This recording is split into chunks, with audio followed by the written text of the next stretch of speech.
लुधियाना के समराला चौक NH 95 पर 923 करोड़ की लागत से 13 किलोमीटर 6 लेन एलिवेटेड रोड का निर्माण जनवरी 2024 में हो जाएगा। इसके साथ साथ मुनक, जाखल, बुधवाड़ा, भिकी तक 293 करोड़ की लागत से 46 किलोमीटर 2 लेन पेव शोल्डर के मार्ग का निर्माण भी फरवरी 2024 तक पूरा हो जाएगा। जालंधर से मोगा तक 67 करोड़ की लागत से 7 किलोमीटर मार्ग फरवरी 2024 तक बन जाएगा। जालंधर, कपूरथला, सुल्तानपुर लोधी, लोहिया, सक्कू रोड तक 52 करोड़ की लागत से 7 किलोमीटर 4 लेन मार्ग का निर्माण जून 2024 तक हो जाएगा। फिरोजपुर जिले के मक्खू से आरिफ के तक 171 करोड़ की लागत से 25 किलोमीटर 2 लेन पेव शोल्डर के मार्ग के साथ 2 ROB का निर्माण मार्च 2024 तक पूरा हो जाएगा। आरिफ के से फिरोजपुर होकर मुक्तसर तक 263 करोड़ की लागत से 63 किलोमीटर 2 लेन पेव शोल्डर के मार्ग का निर्माण अप्रैल 2025 तक हो जाएगा। श्री मुक्तसर साहब से मलोट तक 152 करोड़ की लागत से 27 किलोमीटर 2 लेन पेव शोल्डर मार्ग का निर्माण अप्रैल 2025 तक पूरा हो जाएगा। विशेष रूप से मुझे बहुत खुशी है कि हम पूरे देश में एक्सप्रेस हाईवे बना रहे हैं। एक्सप्रेस हाईवे के साथ ग्रीन एक्सप्रेस हाईवे बना रहे हैं और ग्रीन एक्सप्रेस हाईवे का मतलब है जहां पुराना रोड ही नहीं है, नया रोड बना रहे हैं जिससे डिस्टेंस भी कम हो रहा है। पंजाब से दिल्ली, चंडीगढ़, राजस्थान, जम्मू कश्मीर, हिमाचल प्रदेश और हरियाणा के लिए बेहतर कनेक्टिविटी के लिए करीब 1,20,000 करोड़ की लागत से हम 5 ग्रीनफील्ड एक्सप्रेसवे एवं इकोनॉमिक कॉरिडोर बना रहे हैं और मुझे खुशी है कि पंजाब की प्रगति और विकास में इसका बहुत महत्वपूर्ण योगदान होगा। 40,000 करोड़ की लागत से 670 kilometre Delhi Amritsar Katra greenfield expressway बन रहा है। इसके बनने से दिल्ली से अमृतसर 4 घंटे में, दिल्ली से कटरा 6 घंटे में और दिल्ली से श्रीनगर 8 घंटे में हो जाएगा। यह एक्सप्रेसवे सिख समाज की प्रमुख धार्मिक स्थलें सुवर्ण मंदिर, कपूरथला जिले में सुल्तानपुर लोधी गुरुद्वारा, गोइंदवाल साहिब गुरुद्वारा, खंडूर साहिब गुरुद्वारा, गुरुद्वारा दरबार साहिब तरन तारण की जोड़ते हुए माता के दरबार वैष्णो देवी कटरा तक बनेगा। मुझे खुशी है कि इसका काम जोरों में शुरू है। आज मैं हेलीकॉप्टर से उसका निरीक्षण करने वाला था, पर आज क्लाइमेट ठीक न होने के कारण मैं हेलीकॉप्टर का उपयोग नहीं कर सका। यह एक्सप्रेसवे पटियाला, मंगरूर, मलेरकोटला, लुधियाना, जालंधर, कपूरथला, गुरदासपुर जैसे औद्योगिक क्षेत्र से गुजरेगा। अभी दिल्ली से कटरा की दूरी 727 किलोमीटर है। इसमें 70 किलोमीटर दूरी कम हो जाएगी और इस एक्सप्रेसवे से समय भी बचेगा। दिल्ली में जो KMP से आरंभ होकर हरियाणा में यह एक्सप्रेसवे 137 किलोमीटर बन रहा है, जिसमें 90 किलोमीटर बन भी गया है। बाकी 47 किलोमीटर का काम मई 2024 में पूरा हो जाएगा। पंजाब में इस एक्सप्रेस की लंबाई, हाईवे की लंबाई 400 किलोमीटर है, जिसमें 263 किलोमीटर में काम शुरू हो गया है। मैं पंजाब की सरकार से अनुरोध करूंगा कि लैंड एक्विजिशन के बारे में जो सहयोग है, अगर वो करेंगे तुरंत, तो ये काम जल्दी पूरा होने में निश्चित रूप से उपयोग होगा। पंजाब में इस एक्सप्रेसवे की लंबाई 400 किलोमीटर है और जिसमें 263 किलोमीटर में काम शुरू हो गया है। जम्मू कश्मीर में एक्सप्रेसवे की लंबाई 135 किलोमीटर है, जिसमें भी काम चल रहा है। दूसरा बहुत महत्वपूर्ण हाईवे है और वह हाईवे है अमृतसर भटिंडा जामनगर एक्सप्रेसवे, जो 23,000 करोड़ की लागत से 917 किलोमीटर लंबा अमृतसर भटिंडा जामनगर इकोनॉमिक कॉरिडोर है, जिसमें 650 किलोमीटर मार्ग बन चुका है। बाकी काम 2025 तक पूरा हो जाएगा। इस कॉरिडोर में 502 किलोमीटर हिस्से का उद्घाटन आदरणीय प्रधानमंत्री कर चुके हैं। यह कॉरिडोर पंजाब में 155 किलोमीटर, राजस्थान में 650 किलोमीटर और गुजरात में 125 किलोमीटर बन रहा है। यह ऐसा आर्थिक कॉरिडोर है जो देश की 3 रिफाइनरी, पंजाब की भटिंडा रिफाइनरी, राजस्थान की बाड़मेर रिफाइनरी और गुजरात की जामनगर रिफाइनरी को जोड़ेगा अमृतसर से भटिंडा की 35 किलोमीटर दूरी कम हो जाएगी तथा अमृतसर से भटिंडा सिर्फ 1.5 घंटे में पहुंचा जा सकेगा। इस कॉरिडोर के बनने से भटिंडा से लुधियाना आना जाना आसान हो जाएगा। अभी लोगों को बरनाला से आगे सिंगल सड़क से जाना पड़ता है। निश्चित रूप से इसका फायदा लुधियाना के लोगों को भी मिलेगा। अमृतसर से जामनगर कॉरिडोर को कपूरथला जिले में सुल्तानपुर लोधी के पास दिल्ली कटरा एक्सप्रेसवे से जोड़ा जाएगा, जिसमें माता वैष्णो देवी धाम की यात्रा सुगम हो जाएगी। यह कॉरिडोर पंजाब, राजस्थान, हरियाणा और गुजरात के 15 जिलों से गुजर रहा है। इस कॉरिडोर को अमृतसर जामनगर कॉरिडोर से जोड़ने के लिए मंडी डडवाली से चौटाला तक 903 करोड़ की लागत से 35 किलोमीटर 6 लेन मार्ग का निर्माण जनवरी 2024 में पूरा हो जाएगा। इसके अलावा मंडी डडवाली से पानीपत तक 6000 करोड़ की लागत से 270 किलोमीटर 6 लेन ग्रीनफील्ड कॉरिडोर बन रहा है, जो पंजाब के प्रगति और विकास के लिए बहुत उपयोगी होगा। मैं विशेष रूप से आपको एक बहुत इंपॉर्टेंट रोड की सौगात हमारी सरकार ने दी है, वो लुधियाना भटिंडा ग्रीनफील्ड हाईवे 2500 करोड़ की लागत से 75 किलोमीटर लंबा लुधियाना भटिंडा ग्रीनफील्ड कॉरिडोर बनाया जा रहा है। अभी लुधियाना से भटिंडा तक की दूरी 120 किलोमीटर है। इस ग्रीनफील्ड कॉरिडोर बनने से यह दूरी 45 मिनट में तय हो जाएगी। आप 45 मिनट में लुधियाना से भटिंडा तक पहुंच जाओगे। यह ग्रीनफील्ड कॉरिडोर लुधियाना को अमृतसर जामनगर इकोनॉमिक कॉरिडोर से कनेक्ट करेगा और यह हाईवे हलवारा में प्रस्तावित लुधियाना इंटरनेशनल एयरपोर्ट से भी जुड़ा जाएगा। यह कॉरिडोर दिसंबर 2025 तक बन जाएगा। मुझे बहुत खुशी है कि इसके साथ साथ लुधियाना रूपनगर ये बहुत ही महत्वपूर्ण हाईवे हम बना रहे हैं, जो लुधियाना से रूपनगर तक 4350 करोड़ की लागत से 128 किलोमीटर ग्रीनफील्ड कॉरिडोर फरवरी 2025 तक बन जाएगा। इसके बनने से यह दूरी 1 घंटे में तय की जा सकेगी। इसे लुधियाना से 17 किलोमीटर दूर मानेवाल में दिल्ली कटरा एक्सप्रेसवे से जोड़ा जाएगा। इसके बनने से लुधियाना से मंडी, धर्मशाला, बिलासपुर तक सीधी कनेक्टिविटी हो जाएगी और यह हाईवे NH 44 के उत्तर दक्षिण कॉरिडोर पर ट्रैफिक का दबाव कम करेगा। यह ग्रीनफील्ड कॉरिडोर फरवरी 2025 तक पूरा हो जाएगा और जिससे दिल्ली से लुधियाना और लुधियाना से मनाली तक हम जा सकेंगे और पूरा ट्रैफिक इसी रोड से हिमाचल में जाएगा। पांचवा जो इंपॉर्टेंट है वो चंडीगढ़ अंबाला कोटपुतली कॉरिडोर हमारे इंडस्ट्री और बिजनेस के लिए बहुत आवश्यक है। चंडीगढ़ से अंबाला होकर कोटपुतली तक ग्रीनफील्ड एवं इकोनॉमिक कॉरिडोर बन रहा है। चंडीगढ़ से अंबाला तक 1641 करोड़ की लागत से 30 किलोमीटर 6 लेन ग्रीनफील्ड कॉरिडोर का काम अक्टूबर 2025 तक हो जाएगा। इस कॉरिडोर से बनने से चंडीगढ़ से अंबाला केवल हम जल्दी पहुंच पा सकेंगे और निश्चित रूप से इससे समय की और फ्यूल की बचत होगी।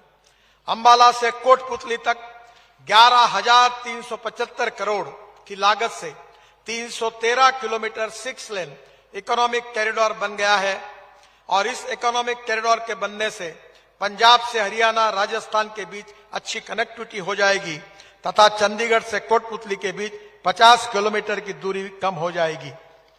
मुझे खुशी है कि मैं जब वाटर रिसोर्सेस मंत्री था तो पंजाब, हरियाणा, उत्तराखंड, हिमाचल, दिल्ली, राजस्थान बहुत झगड़े चलते थे।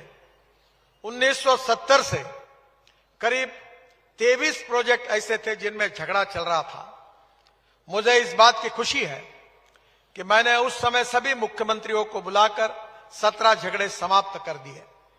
आज पंजाब में पानी सबसे इंपॉर्टेंट है और मुझे खुशी है कि भारत और पाकिस्तान का निर्माण होने के बाद 3 नदियां भारत को मिली और 3 नदियां हमारी पाकिस्तान को मिली और हमारे 3 नदियों के पानी पर जो अधिकार का पानी था वो पाकिस्तान में बह रहा था और मैंने निर्णय किया और कश्मीर के उस समय सत्यपाल मलिक राज्यपाल थे, उनसे पंजाब के हमारे आदरणीय मुख्यमंत्री दोनों के बीच में सुलह कर दी और जिसके कारण पंजाब में और पानी उपलब्ध होगा। मुझे याद है कि भटिंडा के तरफ जो इंदिरा कैनाल था और जगह जगह टूट गया था, जिसके कारण काफी नुकसान हो रहा था, जमीन भी खराब हो रही थी। बादल साहब बार बार आकर, सीनियर बादल साहब प्रकाश सिंह जी मेरे पास कहते थे कि इसका उपाय ढूंढो। उस समय मैंने 2,500 करोड़ रुपए दिए और इंदिरा कैनाल का कंक्रीटीकरण किया। अभी मैं राजस्थान में था, इसके कारण राजस्थान के 7 जिलों को पानी मिला है और पंजाब की जमीन जो खराब हो रही थी उससे बच गई है। शाहपुर कंडी बांध परियोजना जो थी उसको भी मैंने उस समय मंजूरी देने का काम किया और मंत्रिमंडल में राष्ट्रीय परियोजना के रूप में उसको मंजूरी मिली है। मुझे बहुत खुशी है कि पंजाब में लगातार अनेक जगह पर बहुत अच्छे तरीके से हमने काम किया है।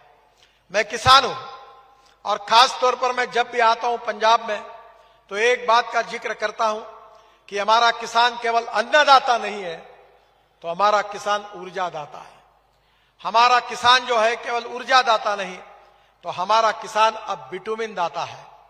मैं आप सबको अनुरोध करता हूं कि अभी हमने टेक्नोलॉजी हासिल की है जो यशस्वी हुई है कि पराली को जलाने के बजाय पराली से बायो विटामिन तैयार होगा।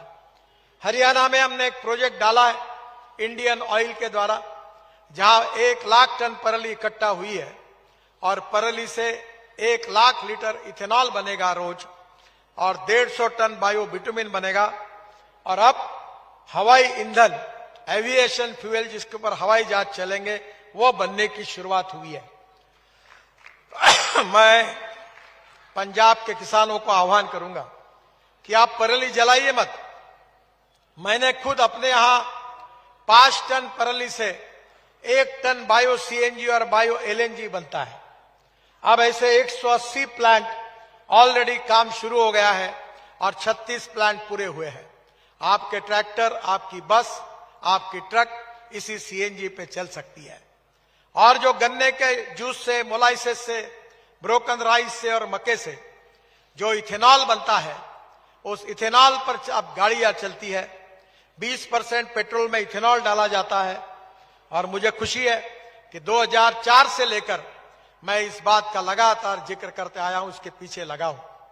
मेरे पास टोयोटा कंपनी की इनोवा गाड़ी है। मैं आप सबको आमंत्रित करता हूं कि एक बार मेरे घर इसको देखने के लिए आइए। ये गाड़ी किसानों ने तैयार किए हुए 100% बायो इथेनॉल पर चलती है, 60% बिजली तैयार करती है और 40% इथेनॉल पे चलती है। अगर एवरेज से हिसाब किया जाएगा तो 25 रुपए लीटर पेट्रोल का भाव होगा। ऐसी इसकी है, इसलिए इसमें ग्राहकों का भी फायदा है, प्रदूषण भी नहीं है और किसानों को भी पैसा मिलेगा। मैं आपको बताना चाहता हूं कि अब टोयोटा के साथ साथ सभी कंपनियां फ्लेक्स इंजन की गाड़ियां ला रही हैं और मैं आपसे आग्रह करूंगा कि पेट्रोल के बजाय इथेनॉल का उपयोग करिए, जिसमें गांव, गरीब, मजदूर, किसान का कल्याण होगा, किसान समृद्ध और संपन्न होंगे। मुझे इस बात की खुशी है कि बजाज, टीवीएस, हीरो, होंडा सब ने अपने 2 व्हीलर और ऑटो रिक्शा फ्लेक्स इंजन यानी इथेनॉल पर चालू किए हैं। जल्दी ही इंडियन ऑयल 300 इथेनॉल के पंप देश में डाल रही है और आप इथेनॉल की मोटरसाइकिल, स्कूटर, ऑटो रिक्शा अगर लेंगे तो प्रदूषण कम होगा और इस देश का किसानों का कल्याण होगा। मेरे पास ग्रीन हाइड्रोजन पर चलने वाली गाड़ी है। मुझे आज बात की खुशी है कि हमारे पराली से, बायोमास से, cotton straw, wheat straw, rice straw, bagasse से अभी हाइड्रोजन तैयार होगा और हम ये कोशिश कर रहे हैं कि 1 किलो हाइड्रोजन की कीमत $1 के नीचे आए, यानी 80 रुपए, और 1 किलो हाइड्रोजन ये इसकी 4 लीटर डीजल के बराबरी में होगा। मेरे पास जो टोयोटा कंपनी की मिराई गाड़ी है उसका नाम है मिराई। मिराई का मतलब जापानी वर्ड है, मिराई का अर्थ होता है फ्यूचर, भविष्य, और हाइड्रोजन ये भविष्य का ईंधन है। हमारा देश एनर्जी को इंपोर्ट करता है, अब आने वाले समय में हमको एनर्जी को एक्सपोर्ट करने वाला देश बनना है। और इसलिए बीच में जब मैं अमृतसर आया था, वाघा बॉर्डर पर गया था, मुख्यमंत्री जी मेरे साथ थे, तब मैंने उनको अनुरोध किया था कि पंजाब को ग्रीन फ्यूल, हाइड्रोजन को निर्माण करने वाला इंटरनेशनल हब, सबसे बड़ा हब पंजाब में बनाइए, क्योंकि पंजाब में परल ही है, बायोमास है। जो कोल से हाइड्रोजन बनता है वो ब्लैक हाइड्रोजन होता है, जो पेट्रोलियम से बनता है वो ब्राउन हाइड्रोजन होता है, और जो बायोमास से बनता है, rice straw, cotton straw, wheat, ये जो बगास है, जो अभी मैं आते समय देख रहा था गुड़ बन रहा था, तो ये बगास से हाइड्रोजन बनेगा। हाइड्रोजन से हवाई जहाज चलेंगे, और हाइड्रोजन से रेलवे का इंजन चलेगा, हाइड्रोजन से ट्रक चलेगी, हाइड्रोजन से बसेस चलेगी, हाइड्रोजन से कार चलेगी। और अभी तो टाटा और अशोक लेलैंड ने जो अपना पेट्रोल डीजल का आईसी इंजन है वो हाइड्रोजन पर चलने वाला, उसको भी मैंने लॉन्च किया है। बहनों और भाइयों, मैं ऐसे हवा में बातें करने वाला नेता नहीं हूं। मैं जो बोलता हूं वही होता है, और वही डंके की चोट पर आपको कहता हूं। और इसलिए मेरे ऊपर विश्वास रखिए, पंजाब को सुखी, समृद्ध और संपन्न बनाना होगा तो पंजाब के किसानों को ऊर्जादाता बनाना होगा। आज गेहूं, चावल, मक्का बहुत है, ग्लोबल मार्केट में कीमत नहीं बढ़ रही, फर्टिलाइजर की कीमतें बढ़ गई, और रासायनिक खतों के उपयोग के कारण कैंसर जैसे अनेक रोगों का हमको सामना करना पड़ रहा है। अब ड्रोन से स्प्रेइंग करके नैनो यूरिया और नैनो मिश्र खत आए। मेरे खेती में 1 एकड़ में 85 टन गन्ना हुआ। मेरी पत्नी खेती देखती, उसको अवार्ड मिला। अब 100 टन गन्ना होता है हमारे यहां। मैं आपको कहना चाहता हूं कि ड्रोन का उपयोग करिए, किसानों को समृद्ध और संपन्न करिए। जो एग्रीकल्चर प्रोड्यूस है उसमें प्रोसेसिंग इंडस्ट्रीज को डालिए। हम अच्छे रोड बनाकर एग्रीकल्चर एक्सपोर्ट को बढ़ाइए, और हमारे पंजाब को, हमारे भारत को दुनिया की महाशक्ति बनाइए। यही सपना लेकर हम सब लोग काम कर रहे हैं, और इसी सपने के लिए आवश्यक है कि हमें अच्छे रोड बनाने चाहिए, 24 घंटे बिजली चाहिए, खेत को पानी चाहिए, कम्युनिकेशन की साधन चाहिए। और इसीलिए अब रोपवे, केबल कार, फेनाकुलर रेलवे, बहुत सी चीजों को, टेक्नोलॉजी का हम ला रहे। मुझे बहुत खुशी है कि आने वाले समय में पंजाब के विकास में मेरे विभाग की ओर से जो सहयोग करने का अवसर मुझे प्रधानमंत्री जी ने दिया, इसके लिए मैं बहुत ही उनके प्रति आभार व्यक्त करता हूं। कुछ आदरणीय सोम प्रकाश जी ने मांगे की है, उसके बारे में मैं डिक्लेरेशन कर देता हूं। उन्होंने मुझे विशेष रूप से कहा है कि दौसया, मुकेरियल, भोगपुर, लेनर बाईपास आज के इसमें उसको ऑलरेडी अनाउंस कर दिया है, उनका काम हो जाएगा। दूसरा, उन्होंने कहा है कि solution for traffic congestion problem at sugar mill Chowk Phagwara, इसका डीपीआर बनाने के लिए कह दिया है। आज जो शिलान्यास हुआ है बाईपास का, उससे प्रॉब्लम सॉल्व होगा, और पुराने रोड को भी वन टाइम डेवलपमेंट में करने का आदेश मैंने दिया है, वो भी हो जाएगा। Construction of bypass road from Ludhiana road to Nakodar road and Jalandhar road, connecting Ludhiana and Jalandhar road, इसका डीपीआर बनाने के लिए आदेश दे दिया है, उसकी भी शुरुआत हो गई है। उन्होंने linking of Jalandhar Ludhiana national highway with Jalandhar Phagwara Ropar highway Banga road, इसके बारे में मुझे जोड़ने के बारे में कहा है। मैं उनसे अनुरोध करूंगा कि एक पंजाब सरकार से सीआरएफ में एक प्रस्ताव मुझे दे दो, तुरंत उसको मैं मंजूर करके दूंगा। ये भी घोषणा मैं कर देता हूं। उनके चारों काम हो गए हैं। पंजाब में आज 12,000 करोड़ की घोषणा हुई है। माननीय ओम प्रकाश जी के द्वारा होशियारपुर में सड़क कनेक्टिविटी में जो जो उन्होंने मांगा वो मैंने मंजूर करके दिया है। मैं घोषणा करता हूं कि जालंधर से पठानकोट मार्ग पर 1600 करोड़ की लागत से जो सोम प्रकाश जी ने मांग की है, वो लागत से मुकेरियन, दसूया और भोगपुर में 45 किलोमीटर के 4 लेन के 3 बाईपास बनाए जाएंगे, जिसका डीपीआर अप्रैल 2024 तक बन जाएगा और उसके ऊपर कार्रवाई होगी। टांडा से होशियारपुर तक 800 करोड़ की लागत से 30 किलोमीटर के 4 लेन मार्ग के निर्माण का भी मैं घोषणा कर रहा हूं। इसका भी डीपीआर बनाने की कार्रवाई शुरू हो गई है। सरहिंद से सेना तक 4000 करोड़ की लागत से 107 किलोमीटर 4 लेन मार्ग की मैं घोषणा करता हूं। इसका टेंडर फरवरी 2024 में निकल जाएगा।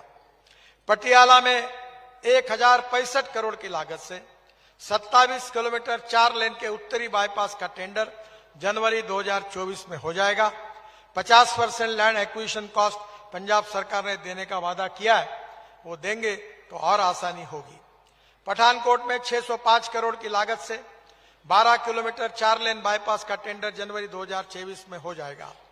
जीरकपुर में 1238 करोड़ की लागत से 19 किलोमीटर 4 लेन बाईपास का टेंडर फरवरी 2024 में हो जाएगा। श्री मुक्तसर साहब में 600 करोड़ की लागत से 20 किलोमीटर लंबे बाईपास का डीपीआर जनवरी 2024 में बन जाएगा। तरन तारण से गोइंदवाल साहिब होकर कपूरथला तक 950 करोड़ की लागत से 50 किलोमीटर 4 लेन मार्ग का डीपीआर बनाने के आदेश दे दिए हैं। 2023 अप्रैल तक बन जाएगा। आरिफके से अमरकोट तक 500 करोड़ की लागत से 32 किलोमीटर 4 लेन मार्ग का डीपीआर अप्रैल 2024 को बन जाएगा। भवानीगढ़ में 250 करोड़ की लागत से 2.2 किलोमीटर का 4 लेन एलिवेटेड रोड बनाने की मैं घोषणा कर रहा हूं। इसका डीपीआर 2024 तक बन जाएगा। इसी एलिवेटेड रोड के बनने से जीरकपुर, पटियाला, संगरूर और भटिंडा का ट्रैफिक सुगम हो जाएगा तथा भवानीगढ़ में ट्रैफिक जाम की समस्या हल हो जाएगी। मुझे खुशी है कि राज्य सरकार के आग्रह से जालंधर से होशियारपुर के मार्ग की बाधा दूर करने के लिए सोम प्रकाश जी के साथ कई बैठकें की गई। मैंने मुख्यमंत्री जी को भी पत्र लिखकर भूमि अधिग्रहण का काम जल्दी कराने के बारे में भी निवेदन किया है। मैं राज्य सरकार से फिर आग्रह करता हूं कि जालंधर से होशियारपुर तक 1070 करोड़ की लागत से 38 किलोमीटर 4 लेन मार्ग का निर्माण की बाधा जल्द दूर करें, जिससे यह काम शीघ्र पूरा हो जाएगा। इसके मुझे निश्चित रूप से खुशी होगी। सेतु बंधन में मैं और 60 करोड़ की घोषणा करता हूं। यहाँ पीडब्ल्यूडी सेक्रेटरी हमारे मेरे साथ काम करते थे पहले, वो बैठे, वो 2 बीजेस का और मुझे भेज दे, वो भी मैं उसको कर दूंगा। और इसके साथ साथ सीआरएफ को भी 200 करोड़ के काम और मैं मंजूर कर रहा हूं। मैं पंजाब सरकार का हमारे कार्यों में जो सहयोग मिलता है उसके लिए मुख्यमंत्री, मंत्री जी और प्रशासन का भी धन्यवाद देता हूं। और सोम प्रकाश जी ने हर बार मेरे साथ अनेक कामों के बारे में वो लगातार फॉलोअप करते रहे। सांपला जी भी बहुत बार यहाँ की समस्या को लेकर मेरे पास आए, उन्होंने भी अनेक बार इन सब समस्याओं का मेरे साथ जिक्र किया है। दोनों की मांगे पूरी करने का आज मौका मुझे मिला, इससे मैं बहुत खुश हूं और दोनों को भी मैं बहुत बहुत धन्यवाद देता हूं। और फिर से एक बार आप सबको अभिवादन करते हुए आपके विकास में निश्चित रूप से पूरा सहयोग मेरे विभाग से होता रहेगा, इसी विश्वास के साथ मैं अपनी बात को समाप्त करता हूं। धन्यवाद, नमस्कार। मेरे साथ जोर से कहिए, भारत माता की, भारत माता की, भारत माता की। नमस्कार।